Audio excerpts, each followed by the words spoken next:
How's it going, guys? Welcome back to the UKnowAdamTsang podcast, where you get to know a little bit more about people, passions, and all things business.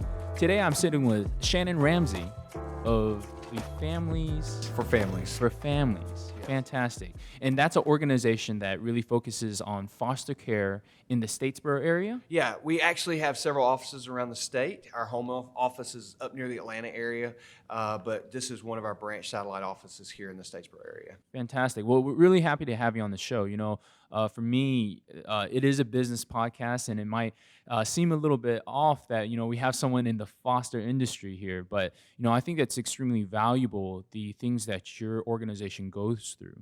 At the end of the day, a lot of these organizations, they run almost as if there is a business, and you guys are handling some really difficult things, to be honest. And then, from your experience, I love to hear the way that you navigate through that. Yeah. So, let's go ahead and start off right off the bat. Kind of what to you is the biggest challenge that you face on a day-to-day basis? I would just say the biggest challenge we have on a day-to-day basis is just the need itself. In the state of Georgia, the numbers kind of in flux on the number of kids that are in the foster care system. It fluctuates because kids are coming and going. It fluctuates anywhere from 12,000 to 17,000 kids. Yeah, and in this part of the state, roughly an hour radius of Statesboro, where we're located, somewhere between 700 and 800 kids are in the system. Wow. Right now. Wow.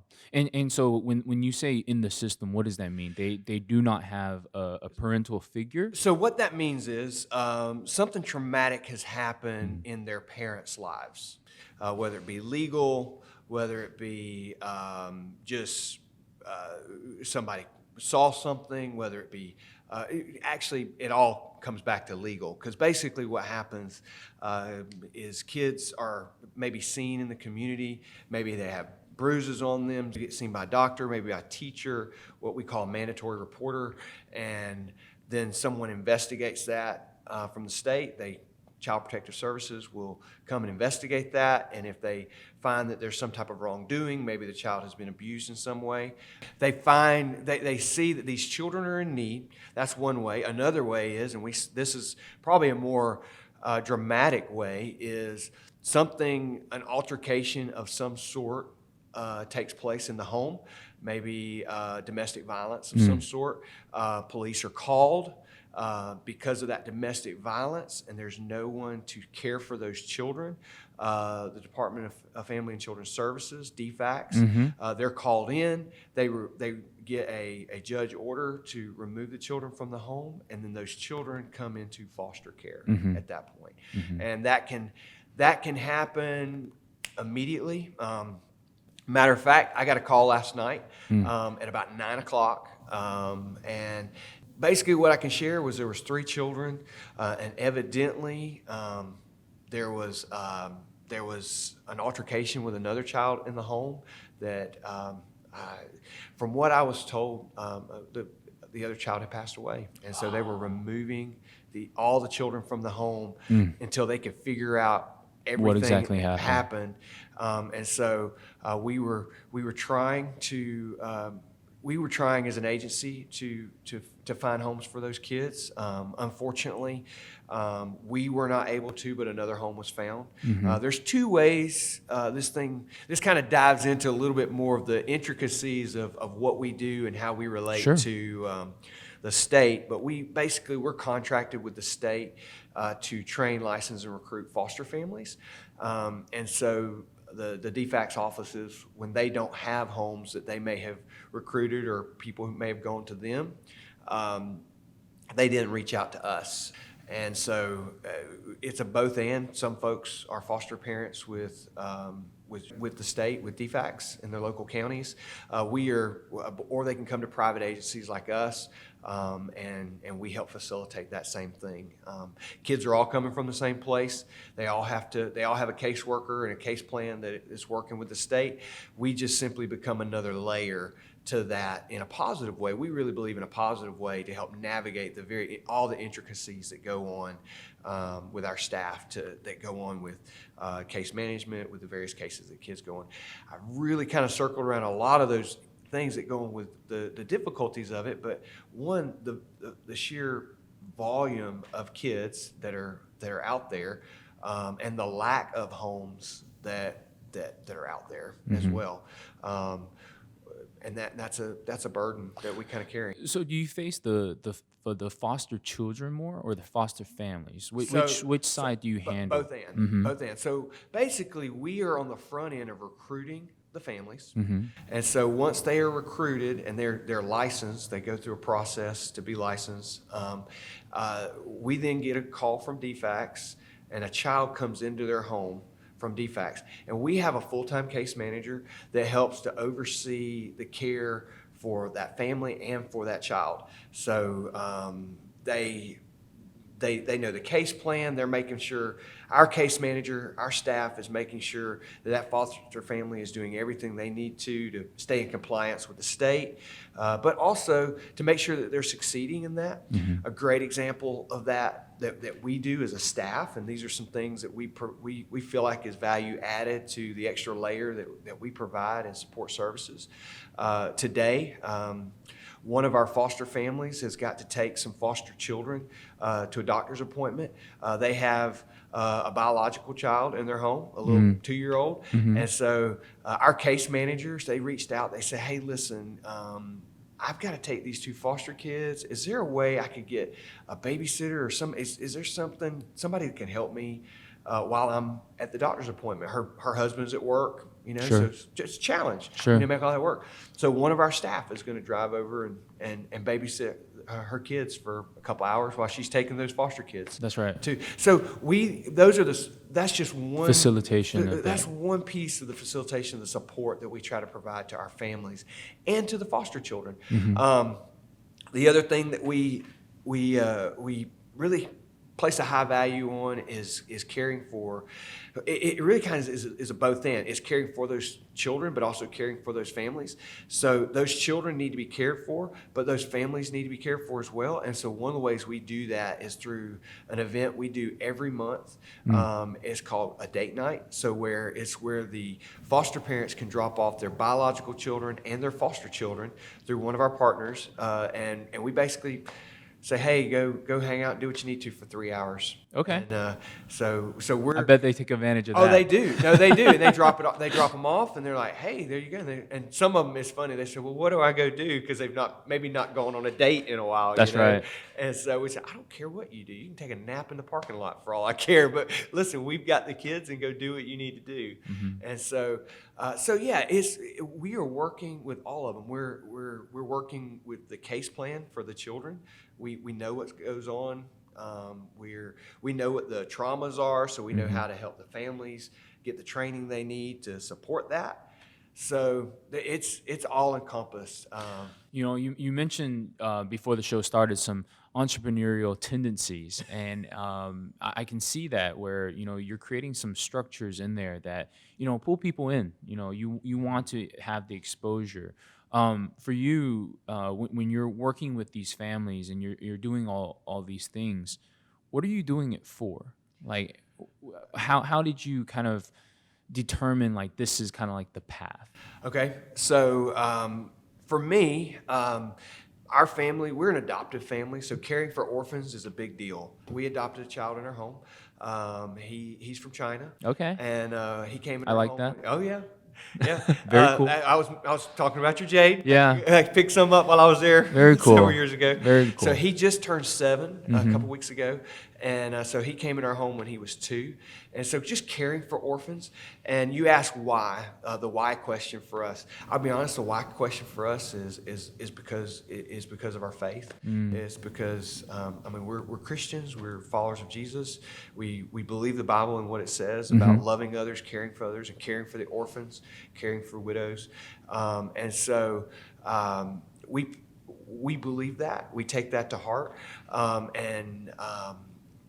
My journey is a big one in the midst of that. We may get into that in a minute, but kind of honing in on Families for Families, just orphan care and caring for the fatherless, is something that at the end of the day, man, how can you not get behind that? That's right.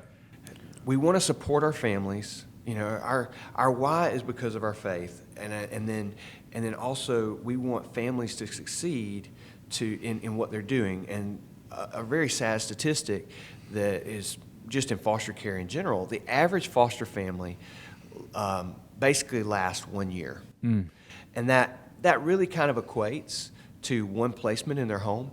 And really what we've come to hear and learn over the years, and I say over the years, I've not been doing this for multiple years, but as I've talked with folks who've done this over the years, the most families stop being foster families because they don't feel supported in what they're doing.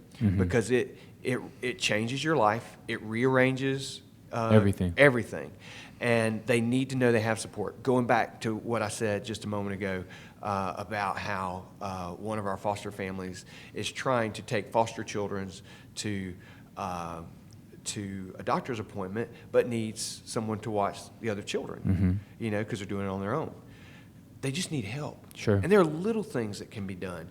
The other thing that we do as an agency is we work with partners to provide meals for our families at least once a month.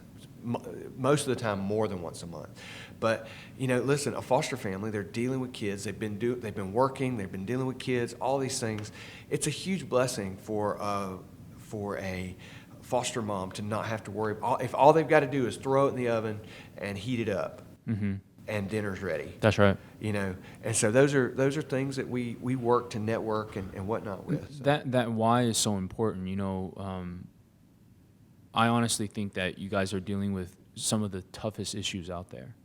It is so hard to see families that have these challenges that they have to go through, and to no fault of the children. You know, a story I've heard, you know, is how one biological dad, you know, you learn about people. You know, sometimes you learn more about the backstory of these biological families where these kids have come from.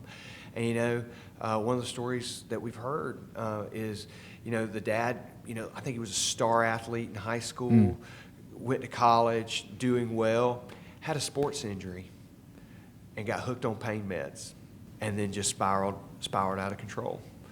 You know, next thing you know, he's you know, on drugs and an addict. And can't take care of his kids, you know, domestic violence, you know, all these various things going on. And it just, and there's an old adage, there's an old preacher who made a statement one time that, you know, folks were kind of making comparisons sometimes, and he just kind of looked out, he goes, there go I, but by the grace of God. That could be me, you know, one decision, you know, could take you on a path that you wind up spiraling out of control, and we could just as easily be in some of these situations if we're not careful. That's right. Take me through kind of how you got here then. So, Okay. you know, you've been only doing this for a short period of time. Yep. You know, what's the backstory? Okay, so the backstory for me is I grew up here in Statesboro. Started off in college at Georgia Southern. Met my wife there, and we started dating, got engaged, got married, and then in the midst of that, kind of realized there was a different direction for me, more of a ministerial type direction, and so. What was it originally? I was a sport management major. Oh, at Georgia snap! Southern. Okay.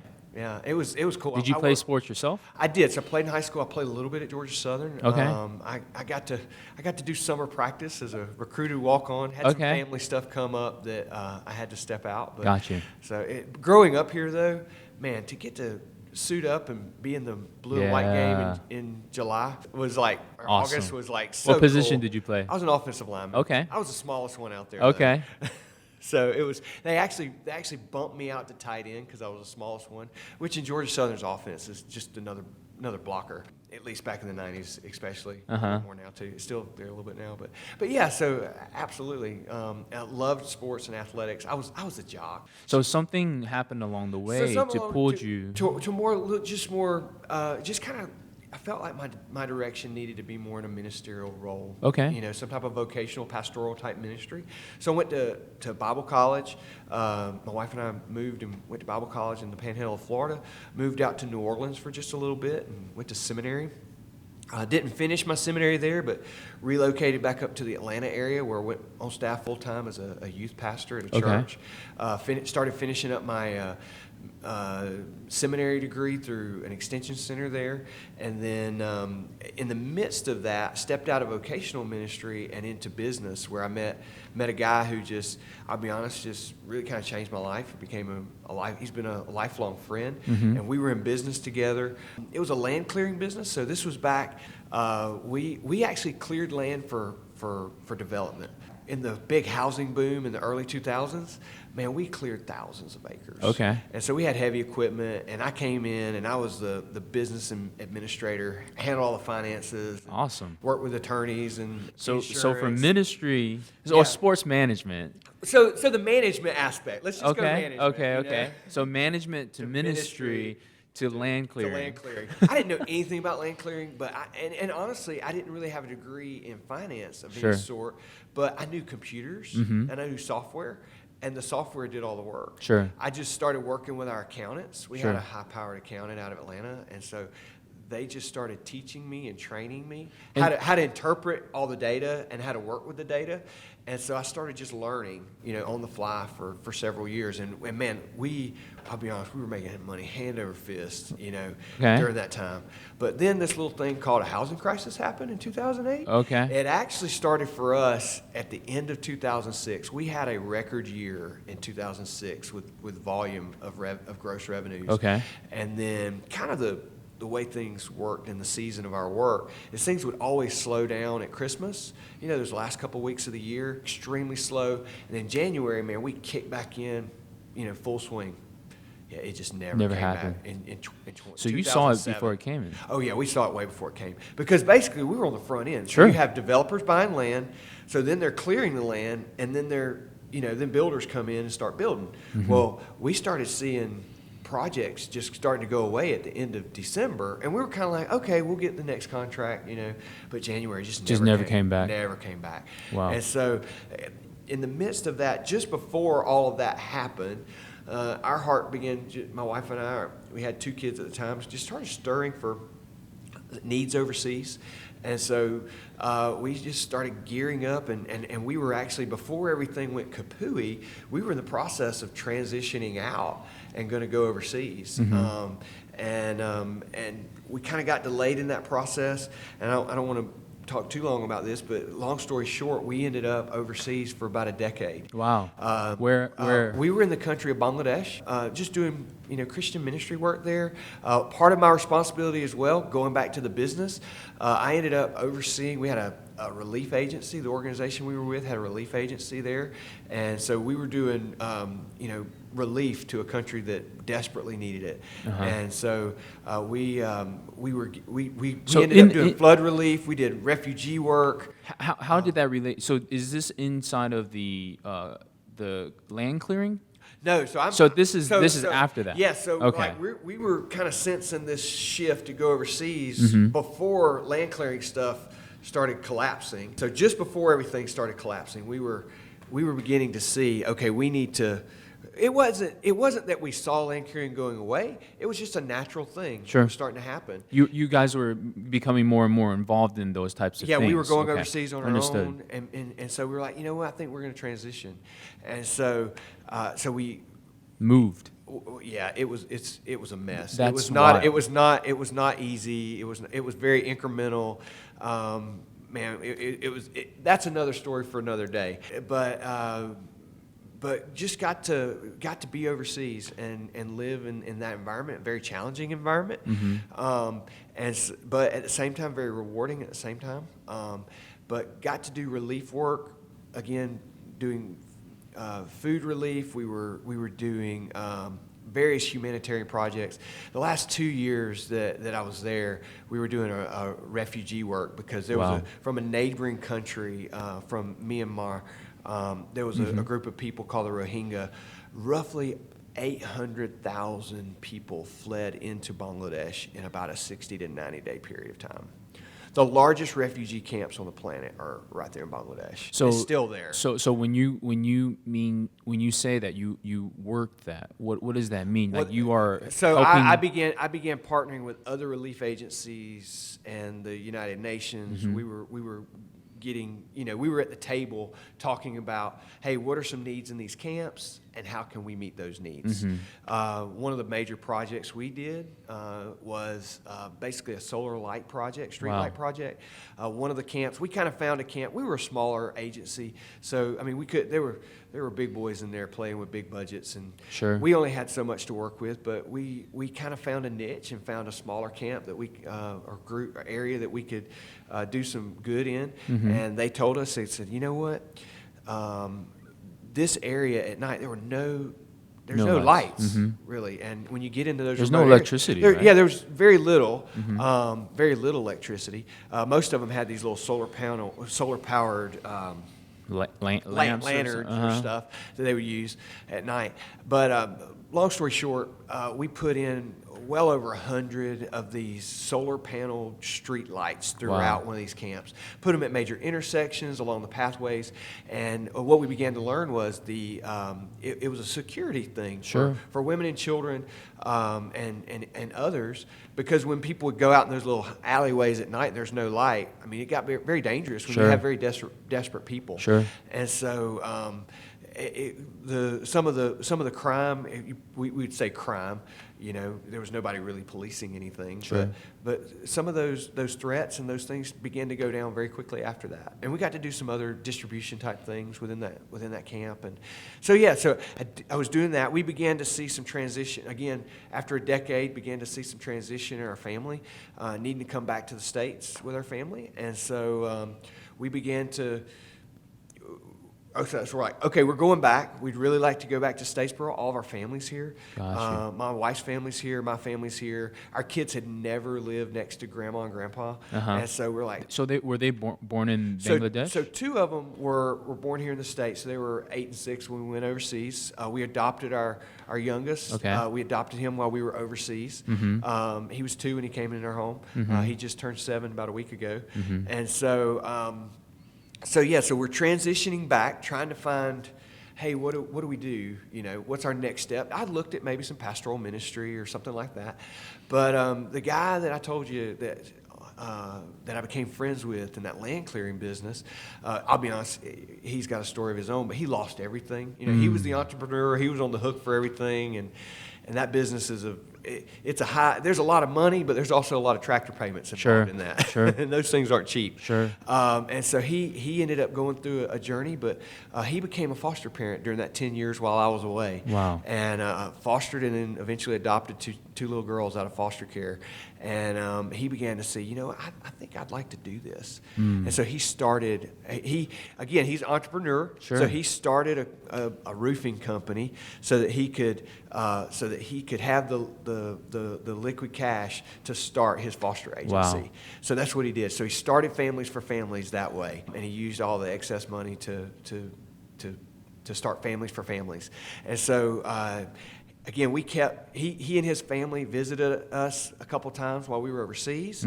And so we began connecting back up, and he said, hey, Shannon, would you like to start Families for Families down in the Statesboro area? So Families for Families wasn't originally in Statesboro. No, it's not. So it was really originally started in a little town up in the metro Atlanta area called Loganville. Okay. It started there. We've got, around the state, we've got 3 different offices. And actually 4, and I oversee 2 of them, the Statesboro office, and we have one in Dublin as well. And so, but our home office is where all the mainstay is. It's the heart and soul of the organization, of the agency. But overall, we probably got about between 30 and 40 employees that work for us around the state, and full-time employees. Here in Statesboro, I'm full-time. We have one other full-time staff member, and then we have a part-time staff member, and we're in the process of hiring another full-time person right now. So technically, and I know this is a business podcast, and your folks out there are going to be listening to this going, yeah, that all sounds kind of interesting. How's that business? Well, we are technically a nonprofit, but we have to operate with budgets. We have to run things like a business. We have revenues that we manage, and we have to make decisions, and we have to make wise decisions based on budgets and based on things that we do. And my job was all about recruiting families. And so I came down in the roughly fall of 2019 and began that process. We're a faith-based agency, so we partner with local churches to do all of our recruitment. And so I started meeting with pastors, and also there's a great support services group here in Statesboro called Fostering Bullock. They provide support services. So what's the relationship there? So they started maybe a decade ago before we even got here, doing great things. They've got a clothing closet. They've created kind of a loose network of support services to folks. They've got some property outside of town that they're building because they want to be able to house some camps and big project things for the Southeast or statewide. So they've got some big support services things that they're doing. Kind of what separates us is we actually license foster families. So they don't do that. They don't do Gotcha. that. So that's kind of the caveat. That's kind of the niche that we have. But we do support things, and we partner with them. We got a big event coming up in August of this year that we're going to be using their facilities. They're letting us use their property to do a big blowout, and so we're going to do a big blowout thing, inviting a bunch of foster families from around the area and our families to do. So anyway, we came in and started meeting with them, and I talked to the guy who started that. His name's Chris, and I said, Chris, do you think this is something that would be helpful in this area? He said, oh, absolutely. And so we just started meeting together, and I know he was probably a little skeptical of me. He's like, okay, a guy coming in here, let's see what actually happens. Sure. But man, since then, even in the midst of COVID, we now have about 9 or 10 families here out of our Statesboro office, and we're caring for about 17 kids who've come in out of a very traumatic situation to a more stable and safe environment. You know, one of the things that stands out to me is you mentioned earlier that, you know, some of the why is so important, right? Because you're seeing some things that, you know, most people can't even imagine. And I think that, you know, when you went to Bangladesh, you probably saw some even worse, super even worse intense things, right? Like, you know, and through your lens, you have to be able to, if you don't know where your position is in terms of why you're doing it, you can never, because it's so traumatic. I mean, I'm sure like every single time something happens, it's like, oh my goodness, like you feel, right? Even the story that you shared earlier was just such a heart wrencher, if you will. How is it that, you know, you, I guess, go out there and find families that are willing to kind of like, maybe not on the same level that you go through, but, you know, take on some of that responsibility? Because these kids that are coming out obviously have trauma. Oh, absolutely. And that in the foster families that you are, you know, recruiting are having to kind of help in those situations. Well, and so one of the things we do on the front end is we let them know it's not going to be easy. And we talk about, and we use terminology like we want you to be called to this. We had to use that terminology when we lived in Bangladesh and doing the work we did. And I'll never forget, someone told me at a meeting, they said, South Asia in general, so that's India, Bangladesh, Pakistan, that area, part of the world, that listen, you can fake a call to some places, but South Asia is not one of them. because here's where that call or that why, as you have worded it, here's why that's so important. Because the day is going to come when you're not going to want to do it. And you're going to have multiple days like that. And if you don't know what your why is, you'll quit. you'll quit really quick. And that's what that person meant when they said that. It is not easy to live in South Asia at all. It's hot. It's humid. We lived in a constant state of sweat, okay? Because there is air conditioning, but it's not everywhere. Sure. Like we're used to. It's not central heat and air on anything. And so you have to know why you're there. You're going to get bombarded by beggars. You're going to see the worst things in humanity in those places just because it's a developing nation that doesn't have the same infrastructures like we have here and that we get to really enjoy the luxury of here in America. Power goes out all the time. All these things. So you got to know why you're there because that's what's going to keep you there. So we use those same terminologies with our foster families. We say, listen, it's going to be tough. These kids are going to be screaming their head off. If they're young, they're going to be screaming their head off. You're not going to know why. And they may slap you. They may hit you. You may get a 8, 9, 10-year-old or 11-year-old preteen they could potentially cuss you out. But you have got to love them and know why you're doing this. Because when that day comes, and it's so difficult, you've got to be able to, one, manage the situation with grace and in a very positive parental way. But then when the situation's over, you've got to be able to go and decompress and realize why you're doing it and hold on to that why. And so we emphasize that to the families, and we tell them up front.